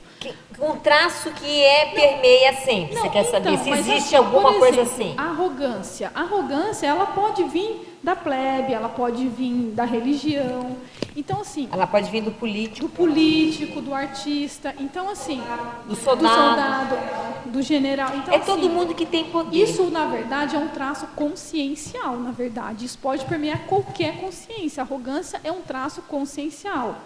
Então, assim, eu fico pensando, existe como a gente fazer um modelo de temperamento monárquico, assim, tendo esse mais esse, é um temperamento monárquico? Como que é para a gente definir esse temperamento monárquico, não sair falando que qualquer pessoa tem temperamento monárquico? É assim, quando a gente começou a estudar a monarquia, a gente começou a estudar um período histórico, tá? A gente começou a estudar historiografia, o que era monarquia, o que compunha a monarquia. Então, como a professora Malu apontou, a monarquia começou, na verdade, na África. Tá? Então, tem vários períodos da história em que existia monarquia. Os egípcios, tudo mais. A gente tem edições do curso e cada curso tenta pegar uma fase dessa história da monarquia. Pegamos a russa, pegamos a espanhola, agora temos a francesa, temos pela frente a egípcia, vamos a ir assim, vamos por partes, né? Só que dentro da pesquisa da monarquia, a gente tinha obrigatoriamente que aprofundar no temperamento monárquico, porque o professor Valdo insistia muito em que isso era o que mais pegava aqui dentro da CCI. O que criava conflito entre nós era o temperamento monárquico. E que nós, 90% de nós, tinha convivido dentro de um ambiente monárquico. O que significa conviver dentro de um ambiente monárquico? Como a professora Malo apontou também, alguns serão artistas, outros serão del clero. Tem um grande elenco. Tá? Só que acontece, na hora que você estava convivendo dentro do ambiente, fosse dentro do elenco que fosse, você já estava dentro daquele ambiente, você estava envolto naquelas intrigas da corte.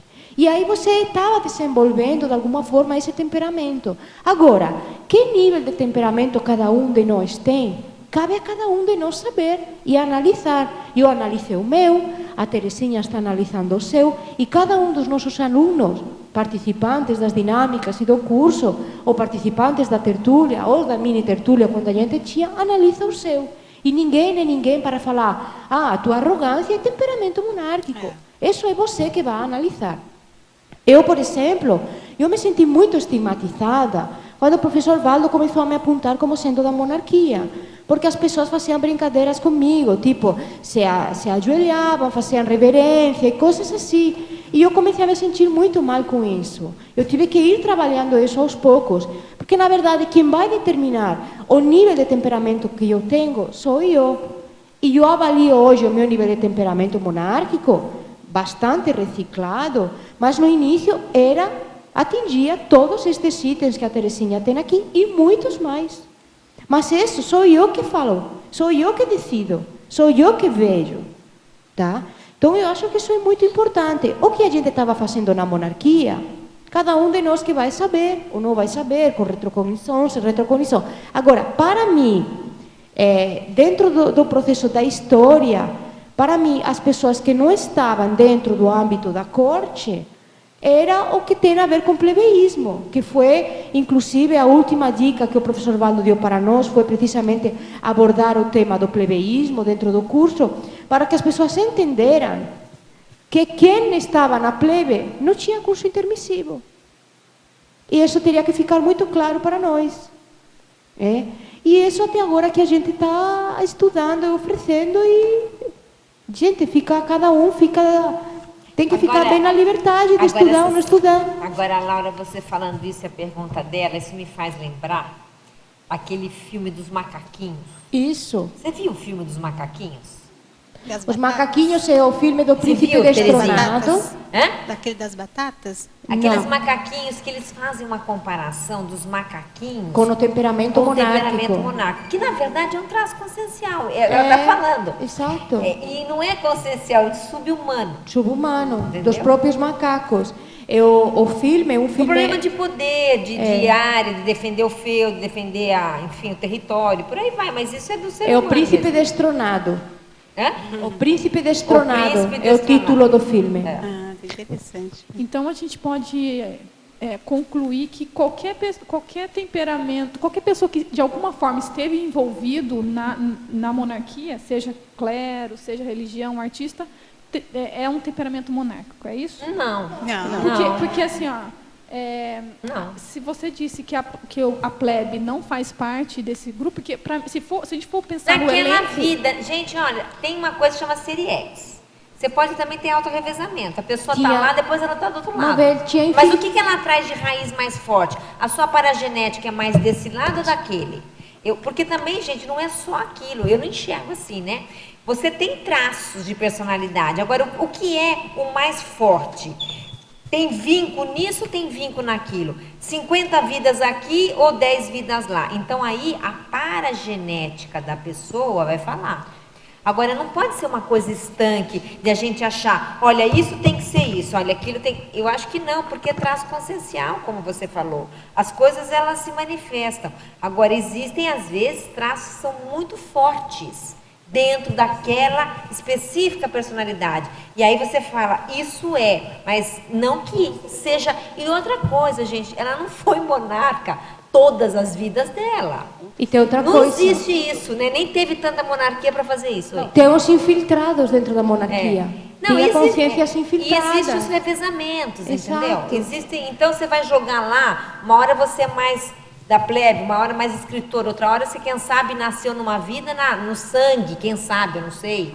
Então, gente, é muito complexo. Agora, cabe a nós, como intermissivistas que queremos, que gostaríamos de evoluir, nos perguntar intimamente para nós com nossos amparadores, eu tenho esses traços? Eu preciso reciclar?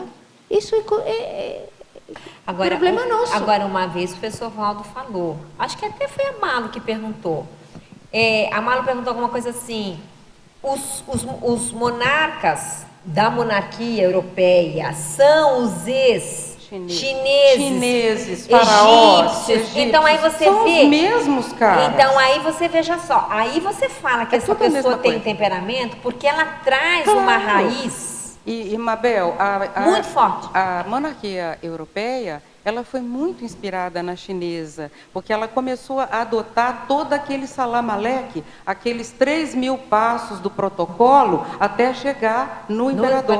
Então, aquilo tudo era para empregar mais gente, igual Brasília faz hoje. Vai arranjando umas funções para a pessoa... Não, você segura a ponta do tapete. A pessoa ficava ali segurando 3 horas a ponta do tapete.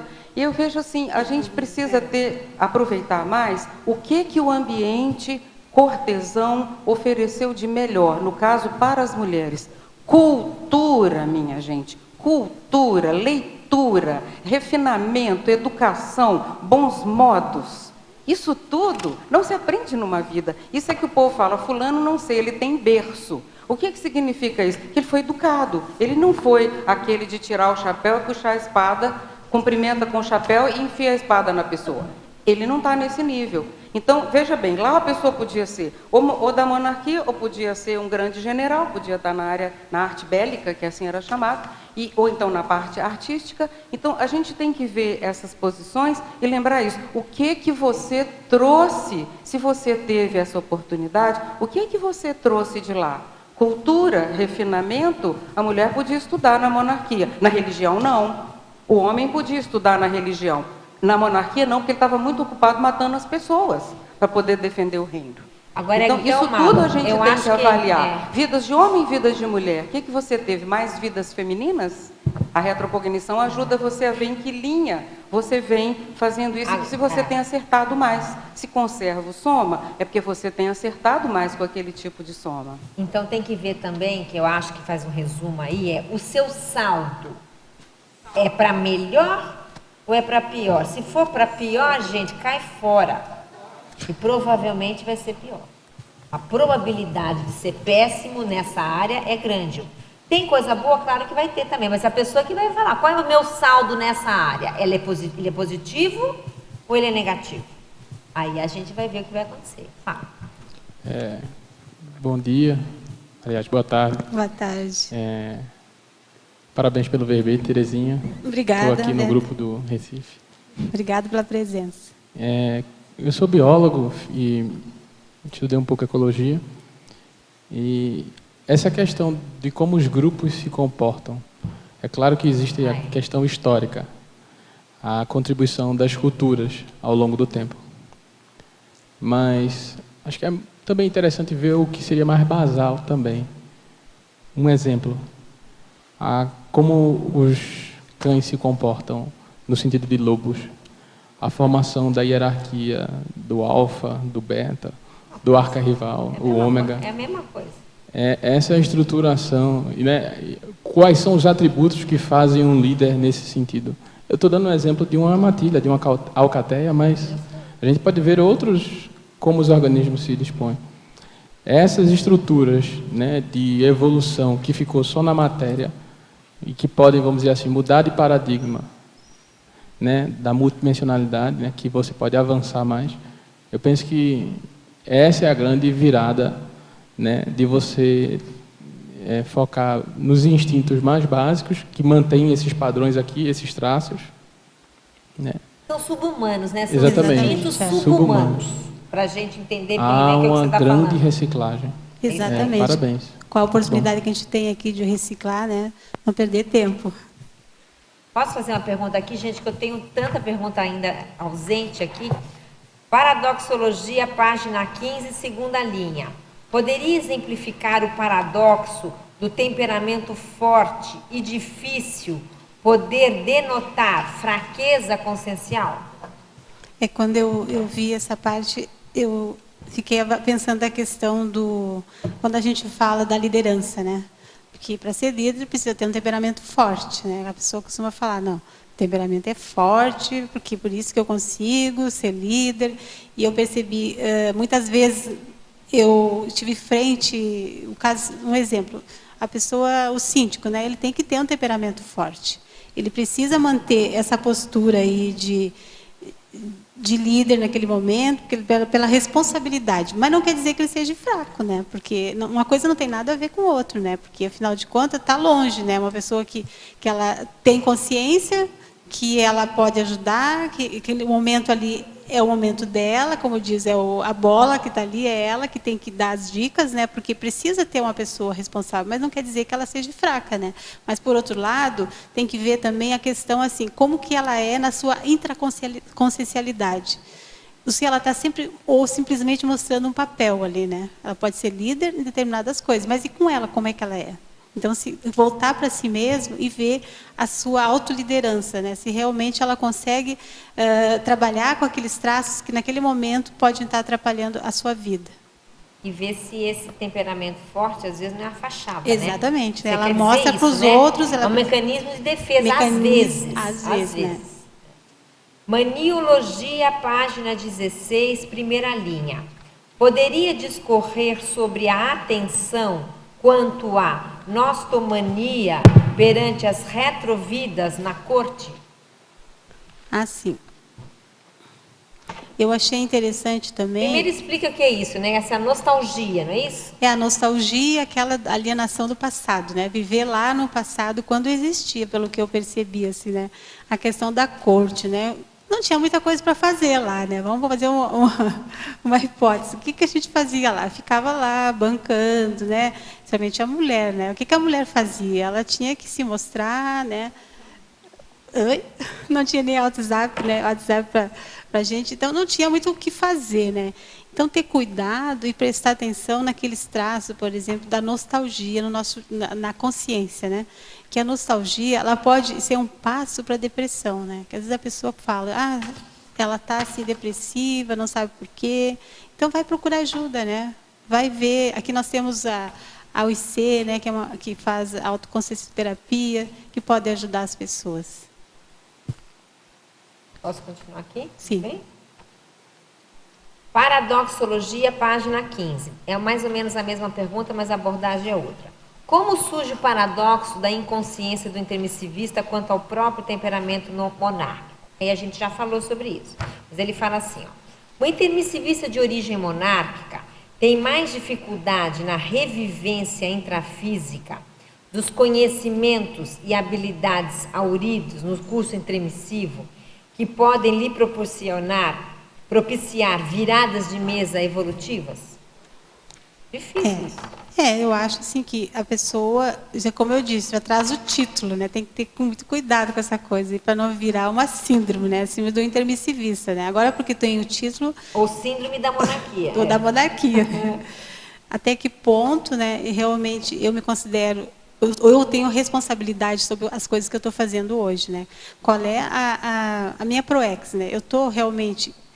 Eu vou levar para esse lado, né? Porque sendo intermissivista, eu estou aqui, não estou de passeio, né? Alguma coisa eu vim para fazer, né? Porque senão eu não teria toda essa oportunidade. Uma vez eu vi o professor Valdo falando, né? Que tinha uma fila de consciências para chegar aqui, né? E de repente eu estou aqui, estou com saúde, né? Tenho uma vida estável, eu posso fazer tantas coisas e não estou fazendo, estou parado, estou na mesmice. Patologia, página 14, primeira linha.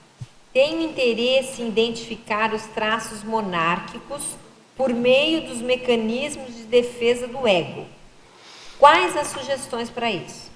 Olha, pelo que eu até trouxe um livro, depois eu deixo a professora Laura falar, que fala muito, tem esse livro aqui da autocura através da reconciliação, que é da professora Malo, e ele é em cima do lance, né? Ele fala muito dos mecanismos do ego aqui, né, professora? E porque geralmente esses mecanismos eles são muito inconscientes, né? E vem de experiências que a pessoa trouxe de vidas negativas, de traumas, né? Então ela tem que ver o fato de não querer se autoenfrentar, qual é a desculpa, né, que a pessoa dá. Então fica atento, né? Se começar com muita desculpa, de achar que... O tipo de desculpa, quem sabe, pode ajudar. A questão aquela questão do orgulho, né? Do medo. Estou com medo, mas medo de quê? Então vai em cima do lance, né? Vai ver que trauma, o que está por trás de tudo isso, né? Então é interessante a gente observar e olhar esses traços dos mecanismos do ego, né? E como eu mostrei esse livro, ele traz bem em cima do lance, assim, vale a pena dar uma olhada. Pensenologia, página 13, sexta linha. Poderia aprofundar sobre o temperamento como sendo o núcleo mais complexo das manifestações pensênicas da personalidade? Essa questão do temperamento, depois até gostaria que a professora Laura desse mais uma parte aí, que eu vi que tem muito a ver com a raiz, né, do temperamento, né? Não é uma coisa solta, né? Então, é uma coisa mais profunda, né, professora Laura, que vem lá de, como diz, de muito tempo, né, de vidas seculares. Então, se a professora pudesse ampliar mais essa questão, que eu acho bem importante também. Justamente esse verbete de raiz do temperamento, eu que solicitei para o Valdo escrever, para entender exatamente mais essa raiz, né?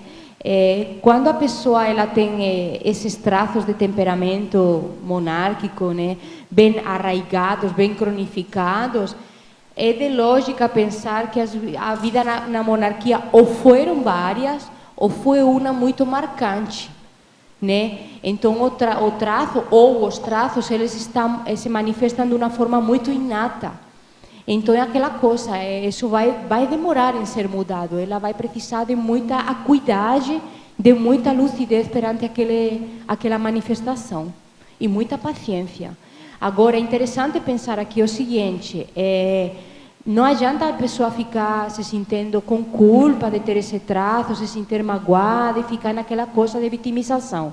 Ela tem que ficar pensando que isso aí vai reciclar, vai mudar, vai melhorar e que ela vai virar um exemplo para os outros e que vai ficar fazendo assistência.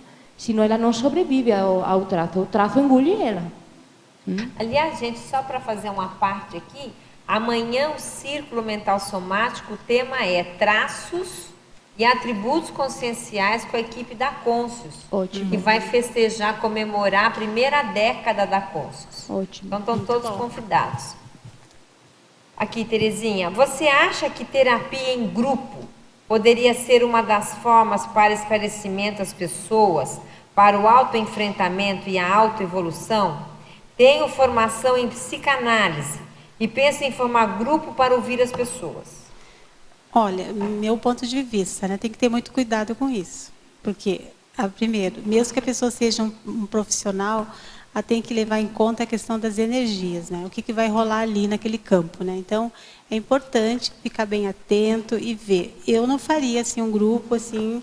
Eu acho que tem que ver cada caso, né? Cada caso é um caso individual e ficar muito atento sobre isso.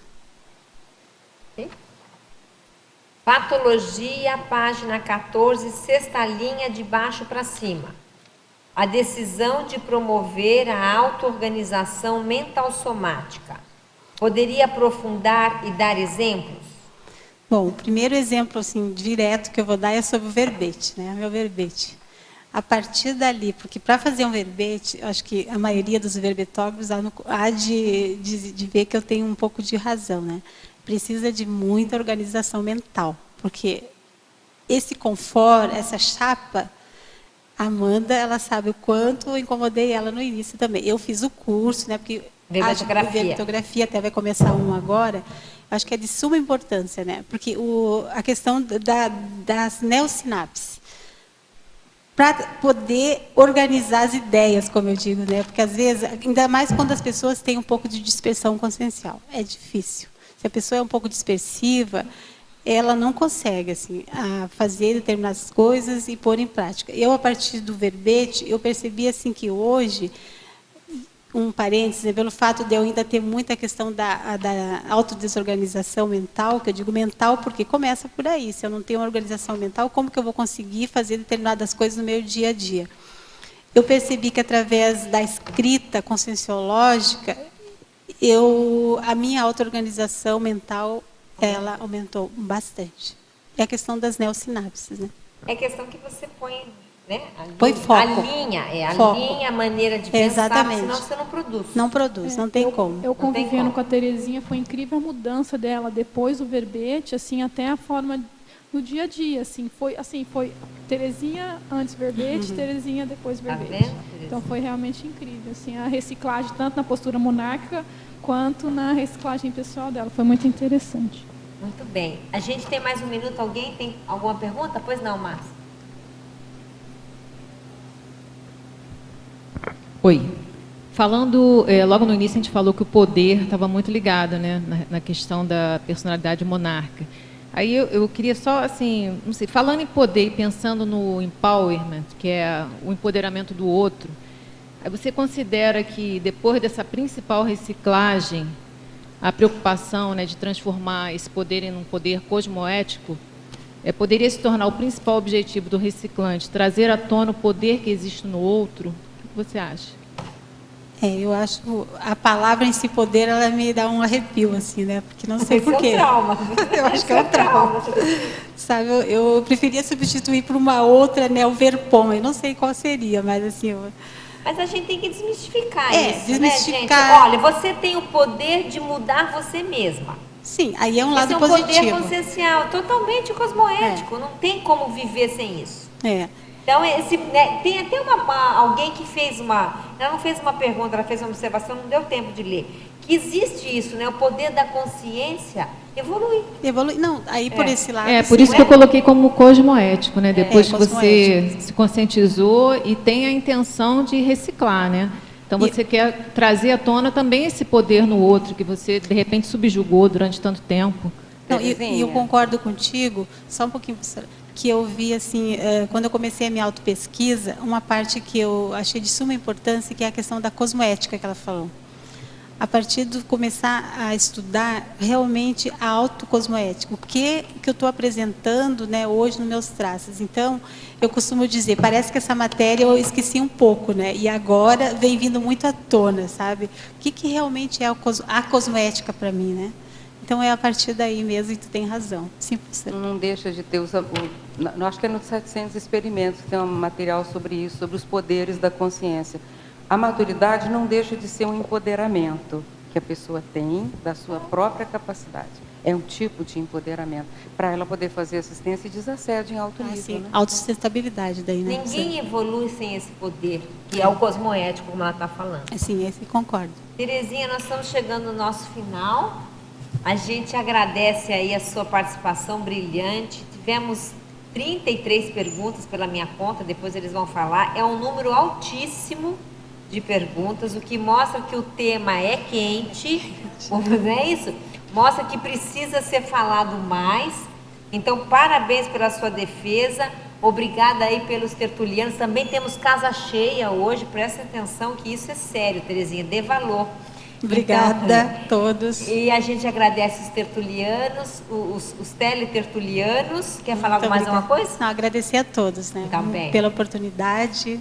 E a gente passa então para os nossos comerciais. Obrigada. Boa tarde. As pontuações da tertúlia de hoje são 40 assinaturas no livro de presença, 21 perguntas presenciais, 33 perguntas online. Temos 2 recados. Valdirene, acoplamentário. Jacinta, TPC, curso de Teoria e Prática da Conscienciologia. Boa tarde a todos. Estou aqui para convidar para o curso Acoplamentário. O que é o Acoplamentário? É o laboratório grupal e multidimensional tecnicamente preparado para potencializar o desenvolvimento parapsíquico e os atributos conscienciais. Nos dias 12 e 13 de março, será somente sábado e domingo, acontecerá o acoplamentário com a temática Parapedagogia. Então, o convite é para todos os docentes de Conscienciologia que queiram aprofundar no debate e a compreensão da parapedagogia e também a todos os interessados que queiram desenvolver o parapsiquismo e também depois fazer a formação docente. O EPICOM é o professor Rui Bueno. Os interessados podem procurar a recepção do CAEC ou fazer a inscrição através do telefone 45 3525 2652. Obrigada. Boa tarde a todos. O CAEC lança o curso Teoria e Prática da Conscienciologia, TPC, a iniciar no dia 5 de março, sábado. O TPC é um curso de ingresso à Conscienciologia, indicado também a quem já conhece os conceitos e quer se aprofundar na prática. usando a estrutura do CEEC, o holociclo, a holoteca e laboratórios de autopesquisa. Este curso visa proporcionar experimentos e práticas para cada um se pesquisar multidimensionalmente, ampliar o autoconhecimento, facilitar o desenvolvimento parapsíquico lúcido, qualificar a interassistência. Tudo isso com a finalidade de contribuir para a evolução consciencial, pessoal e grupal. Na metodologia do curso, há destaque para 48 horas de aula interativas, dialogadas, com práticas energéticas e mais experimentos individuais em 16 laboratórios do CAEC. As aulas serão semanais, aos sábados, como eu já disse, das 14h30 às 19 horas. Repetindo, o início é dia 5 de março. Te convidamos a participar e indicar este curso. Informações, recepção do CAEC, fone 3525 2652. Obrigado.